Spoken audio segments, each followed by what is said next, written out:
Hi, I'm Songyou, and it's such a great honor to get this award. And thanks so much, 3DV and all the committees for recognizing me for my PhD. And today I want to talk about something personal, um, actually about my decade-long journey in 3D vision. It feels I don't know. It feels so old when I say the word decade. Is that long already? Yeah. Today I actually just want to share a couple of my own small stories along the way and see if one or two or few people in the audience might be inspired to some extent. And also, I have been working a lot on slams during my PhD, and so in slam, one important task is to find the camera poses, right? So as analogy, as 3D vision researchers, actually, it's also very important for us to find our pose in the current rapid moving world. And I will touch upon that as well towards the end. And first, let's get started with some stories during this journey. The first story I want to tell is how I actually started 3D vision. Here's a little bit of a background. So, in 2016, at that time, I was actually a master student, Erasmus Mundus, European master student, and I was looking for some internship for 2016. And then I was like trying to find where I can do it. I remember this one person called, if you notice, he's called Peter Stone. And he came to our university and be on the PhD committee for someone there. And I remember him. So I actually co-emailed him among other people and said, hey, can I do the internship with you? And surprisingly, he responded to me, and then we actually scheduled a call. And in the end of the call, he said, "Oh, when do you want to start?" And I realized I actually got the offer. Uh, that was me in Girona at that time, and that's my feeling of like getting the offer. And then that summer, I went to INRIA in Grenoble. I started my very first 3D vision project on computer vision with Peter. And yeah, and then after that summer, I went back to my master, and then also I got the final opportunity in TU Munich to do my master thesis with Daniel Kremers. The reason why I got this offer is actually also because of Peter. So he told me that when you look for master thesis, he can, I can just say put his email in CC to all the people I wanna I send email to, and so Daniel is one of the person actually respond to me and then say yes to my request. And so without Peter, I'm not able to go to Munich. And fast forward another like 2 years, then I started actually doing my PhD with my two supervisors, Mark and Andreas. Um, and again, the reason why I'm able to get there is, again, thanks to Peter. First is like Peter wrote me a really strong recommendation letter, and so as Daniel. So without them, actually, I won't be able to even have a chance to work with Mark or Andreas. So what I learned, so that was basically the story I had before my PhD, right? So what did I learn here? So I realized that one key factor here is actually some people might be able to just change your life entirely, just like Peter. He was so nice, and he was like guiding me to the world of 3D vision, and then he was guiding me throughout the way, and he was helping me. And it's like so selfishly help me in every step of life to bring me to who I am right now. And Second is that you need a lot of luck as well. For example, you need like so much luck to be able to have a chance to work with the right mentors advice, like Peter, like Mark or Angels and all this. And I'm extremely lucky. Along the way, I have so many mentors and advisors that I was able to work with. And you will be even luckier if you are able to become friends with them, and you can even have drink wines with them. Yeah.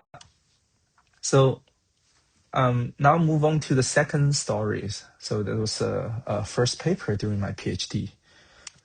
Here again, a little bit of the background. So I started my PhD in Zurich, but like for the very first project, I was actually working mainly with Andreas, who is in Tübingen. So and that was before COVID. So people are still used to meeting in person. So what I did is that I travel almost weekly from Zurich to Tübingen for this in-person meeting with Andreas and other people. And then this like last for a few months, and then we submitted this paper called Convolutional Occurrence Network. And then COVID came, and also a few months after ECCV reviews came out. Angels sent me and Lars and Michael a couple of this email, which basically says that this paper actually we only got 3 borderline paper, and he said like it's hard to get in because no one championed for us, so we need to work very well on this rebuttal.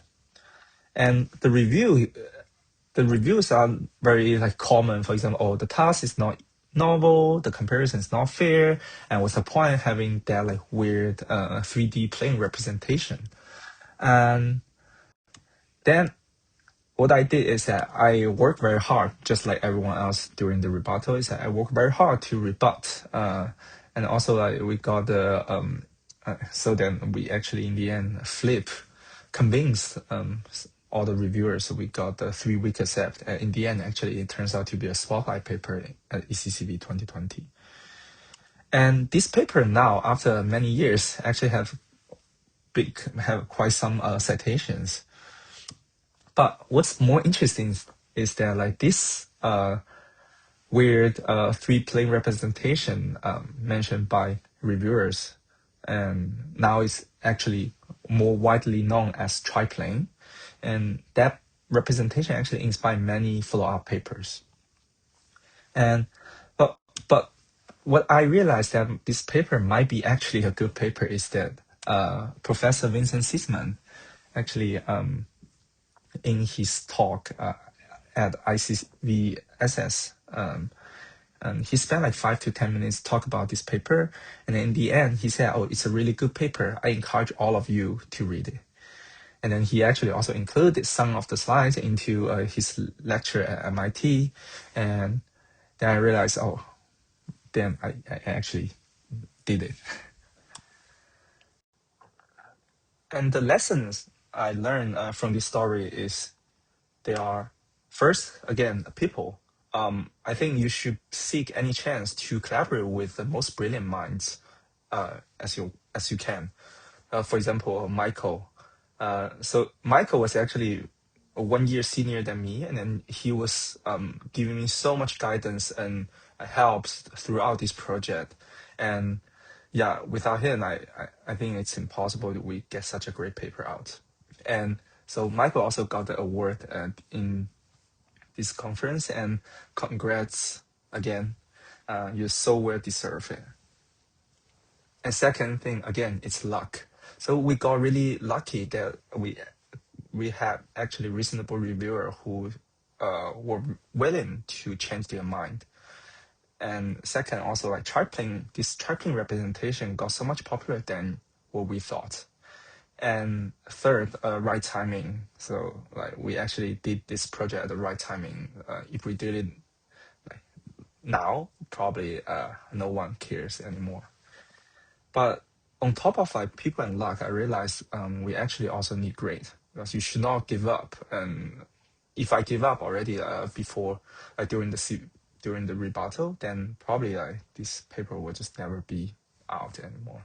So we should just sometimes you just should not give up and keep fighting. Okay, let's move on to the third story. So after the first paper, there's a period of time I was just talking to different people, try to brainstorm some ideas what I can work on for my second project. And then I was like chatting with this one person called Max, who I actually met during CVPR 2020. And because it was during COVID, so it was the first conference that was fully remote. And we met even just over Zoom and we chatted over there. But then after that, we did not chat again for a few months. And then like we started brainstorming and then we had this great idea and we started working on this together. But I worked very hard on this project, but then did not really work out after even 4 months. So this time, I sadly had to give up, but temporarily. So what I do is that instead of like continue working on this, I spent a month actually just go to help out two of my colleagues' ICCV submission. And then after submitted that two papers, then I actually came back and revisited my own paper. And then I had like a fresh new mind. And then in the end, I made it work and then submitted. And that was the paper called Shape as Point. It was a near IPS paper. It's an oral paper there. So this is like a very short story, but there's some, again, still could be something interesting we can learn. Now you see the pattern. First, people, I think your best collaborator might come from anywhere, right? So for example, Max is just someone I met online. Then again, you need a lot of lucks, right? So what's funny is that when I gave up on my own paper temporarily, I helped out these two papers, and these two papers actually became much more influential than my own papers. And about the grade, again, like I actually work with Max remotely because he has been living in the US and he has his full-time job. So what we can meet is actually only every Sunday evening in Europe time. So I've been working like this for almost 6 months. It was not easy. But I learned something new is that maybe sometimes, it might be better just give up. For example, in our case, I give up for 1 month and then I revisit it and then you have a fresh new mind. So that could be another way. So like when we talk about like the art of giving up, I have a very small story. Is that so we actually submitted a paper towards the end of my PhD to SIGGRAPH, and it got rejected. Then we submitted again to SIGGRAPH Asia, and we made this paper much better. But still, unluckily, we got rejected again. And then we said, oh, let's submit it to 3DV 2024. And guess what? This paper actually got the Best Paper Award honorable mention. So yeah, it's funny that I actually got honorable mention twice as 3DV. So it's such a great honor to get honorable mention twice. Thank you 3DV. So here, so I just like talk a little bit about my 10-year journey with these like four small stories, and now I want to switch the gear a little bit about finding our poses in the current world. Let's start by talking about this elephant in the room, right? And I think we all know what it is. So if we were sitting in this room 3 or 4 years ago, 3D vision feels like the center of the universe, right? Every day we have like 10 new papers in Nerf, 3DGS. But today you open Twitter or like archive, and it's all about image generation, video generation, word model, LMs, etc. So they are the elephant in the room. So the industry is putting billions into this foundation model, and suddenly 3D feels a little bit sidelined.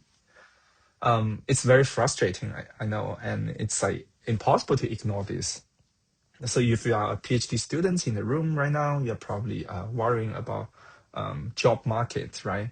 And if you're faculty, probably figuring out how to frame your grants into this framework to keep the lights on. I get it. So the pressure to figure out our future as a 3D researcher is huge. And I will admit that I've struggled in myself, and I actually spend a lot of time trying to figure out what 3D actually fit in this new world. So myself actually even shift my focus towards LM, image generation, and so. What I after like thinking quite a bit, and I realized that we might actually need some mindset change or mindset shift in the shorter term, especially. So instead of asking, how do we make the industry care about 3D again, right? We maybe want to think about, okay, what does the industry care about right now? And how can 3D prior make those models exponentially better, right? And fundamentally, I think we should view our 3D expertise as the missing piece of those models. They need to actually understand the physical world, right? Here I want to give like two examples. First is this. I have been working on a Gemini to improve the spatial reasoning for it, and I realized I even like this model nowadays still like makes stupid mistake like, oh, it cannot tell left and right, cannot estimate the distance well, etc. So it's not just our model, but like all these frontier models. So there's a big room to improve. And second is that, for example, like this Waymo world model, right? So they should be they should benefit from 3D, as you can see here. So that we can actually have like 3D consistency over there. But fundamentally, we should remember that our world is 3D, right? And therefore, like I believe that 3D will never die. Instead, it might actually evolve into this invisible backbone of the next generation of AI. And one other thing I believe is that just like LM, like to switch from like going on this like back and forth, and then finally find the uh, right architecture and right data, and then they just like take off. I have a feeling that 3D vision might need also a paradigm shift to really get to the next level. But in order to get there, we need to think harder, and we need to think really bigger. So how can we make it happen? We should not get really comfortable as like our like, existing tasks anymore. We should think really bigger. So the last message, if you only remember one thing from this talk, I want to say is that the future of the 3D vision is not on like other people's hand, or like, other people say, hey, this 3D is dead or all this. No, the future of 3D is on our hand, on your hand, on like everyone's hand who is sitting in this room, right? So we need to make 3D vision great.